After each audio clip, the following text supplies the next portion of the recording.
Clifton, she said that while Josh was out searching, all the kids would take breaks from searching over the week and would like play games together in the yards because they were kids. So he was actively playing with Jessie, Maddie's sister, while sleeping on top of Maddie's dead body after having beat and stabbed her to death for a week. A psychopath. That's what I'm saying. So how did the parents react to this with their child actually admitting to it and everything? They were, so in the interview tapes, his dad, Steve, is like, you got to tell the truth. Just like, if you did it, you have to tell the truth. Like, you got to tell us what happened. And in a later interview, his mom, Missy, was like, I know it happened. Like, I know that I found her and she was under the bed, but I'm somehow still holding out hope that he's innocent and like somehow he didn't do this. And it's so not well. They didn't handle it well. 4 days after her body was found, the funeral was held. 1,200 people packed into the building where it was held, and even more were outside of the venue. Maddie was spoken about in loving length. Josh was immediately arrested and was arraigned the next morning. So they find Maddie on November 10th, and he is arraigned the next morning on November 11th, 1998. He was held until the trial began the next August of 1999 at Duval County Juvenile Detention Center in isolation because obviously they were worried for his safety. And they want him to go to trial because child murderers don't do well in jail. The state went on record saying that he would be tried as an adult, which, I mean, when you think about Florida and you look at Florida today, you're like, yeah, that tracks. It's Florida. I mean, they just passed a don't say gay law. Hey, Florida, gay. I'm really gay. Did you know I'm gay, Florida? Oh, gay. You can't say that. What are you doing? They're going to come after you. I'm gay. I have to say it because I'm gay. But, like, to just go out and just go, it's just wild to me, though, that a prosecutor was like, yeah, he's 14. We're going for the death penalty. Is like crazy to me. On November 19th, 1998, he was indicted for the first-degree murder of Maddie Rae Clifton. Now, what's interesting about this is that in Florida state, so I didn't know this before researching this case, but apparently in Florida, first-degree murder carries an automatic death penalty. Which, God, they've probably put so many wrongly convicted people to death. It's Florida. Like, Casey and I don't believe in the death penalty. What about you, Ashley? I'm like 50-50 on it, only because we spend so much money on incarcerated people. And that's the other topic about just people being in jail. But I think as far as giving them the death penalty just because they did the no-no, it's just like, not to say it's an easy way out, but like, they just have to serve the time for what they did. But then again, it's just like, are we really going to pay for them to be safe and give them food because they did this? But like at the same time, it's 6 one way, half a dozen another, I think. I mean, I'm I get it, but at the same time, I'm just like, I I haven't really thought a whole lot about it, but that's my current thought process. my thoughts on it are twofold. As a survivor of a domestic violence attack that left me almost dead, I mean, I'm only alive because he was interrupted. Well, I'm I want sorry you him had to to go through die. that. We'll talk about it off air. I'll tell you what happened, but I would love for him to rot. I would love to do to him what he did to me. I would love for him. I don't want to do it, but I would love for someone evil to do it to him too. Because I hate that fucker. I hate that fucker so much. But at the same time, I sit here and I look at death penalty cases and I'm like, we have no right to put anybody else to death. I don't care what they did. It's wrong. It is wrong to take another life. It is wrong. And when you also think about it in the terms of there's no way, pretty much, in most cases, in 99% of cases, there's no way to 100% know whether that person is guilty or not, because there's not like a video of them doing it.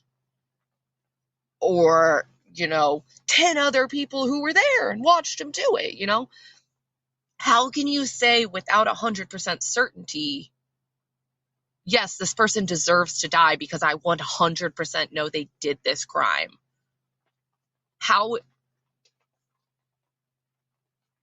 is, I don't see it as justice. I see it as a miscarriage of justice.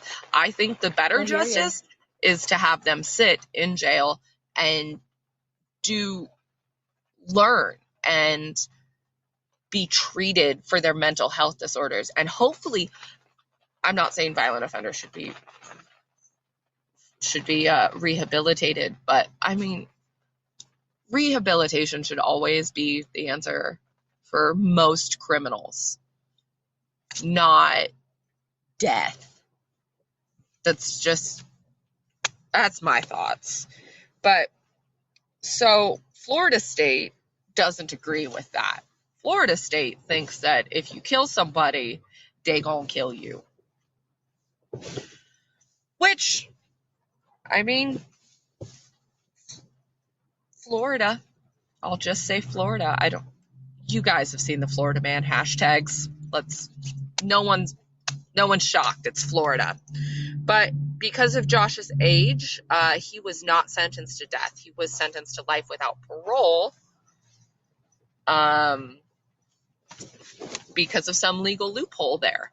However, he entered a plea of not guilty for some strange reason. I know that there's always like legal mumbo jumbo that goes into like why somebody pleads X, Y, or Z. But I think in this case, they were originally going to go for the insanity plea, and they ended up not doing that. It's really unclear why he pled not guilty when he confessed and did it, but he was like, yeah, no. So if you didn't do it, who did? I'm out, Tapping out. Sorry, I'm guys. I'm busy that day. I was busy I don't that want the death day. Penalty, yeah. JK. Yeah. So, anyways, the trial is remarkably short, with prosecution only presenting evidence for 5 hours, while the defense didn't bring a single witness. The jury then only deliberated for 2 hours before finding Joshua Phillips guilty of first-degree murder. At age 15, Josh was sent to adult prison for the rest of his life with no chance of parole. In 2002, Josh appealed his convictions on the grounds that it was unconstitutional to sentence a teenager to life without parole, and at that time it was denied. But as a lot of you in the true crime community know and are going to know, that has since actually, that whole decision has been completely changed, and it is now deemed in 2012, the United States Supreme Court decided that life sentences for juveniles actually were unconstitutional. And then in 2016, it was also decided that 2012 Supreme Court ruling would be applied retroactively. And this affected about 2,000 inmates across the U.S. who had been sentenced to life without parole for crimes they had done as juveniles. Josh was one of these people, and he was granted his new trial in 2016. He was in his 30s at this time. He was finally able to apologize to the Clifton family. I'm not going to read it here because I'm just not going to. I don't want to give him the platform. He lost his retrial, and his sentence was upheld. Because, okay, well, just go back. I'm not going to read it because he's full of shit. He's not sorry. Full stop. I don't care. They're like, full stop. No remorse. Even if you are sorry, I don't care. He shouldn't be able to address the family. I don't care that he earned his GED. I don't care that he now is a law clerk that helps other inmates. Like, that's cool. That's awesome. Let him keep doing that in jail, because something is clearly wrong with the man for him to do this and do this horrific, extreme crime, and then to just be totally fine now under strict supervision and treatment. How about we continue with the strict supervision and treatment? Luckily, judges agreed with me because he lost his retrial and his sentence was upheld, because it was decided that him being sentenced as a juvenile or anything would not have changed the outcome of the case, which I guess is part of what they are looking at with this resentencing of did him being tried as an adult change the outcome of the case? Had he been tried as a juvenile, was the jury like already pre-prejudiced, by being tried as an adult? And it was still, in this case, it was because of the facts of the case and everything and all the evidence they had and his full confession and everything else he had done. They were like, it wouldn't have changed the outcome. He would have still been found guilty. And he was yet again found guilty based on the evidence, and his life sentence was reinstated and deserved. Josh is currently appealing the upholding of his sentence. And that's it. That's what I got for you. Thoughts?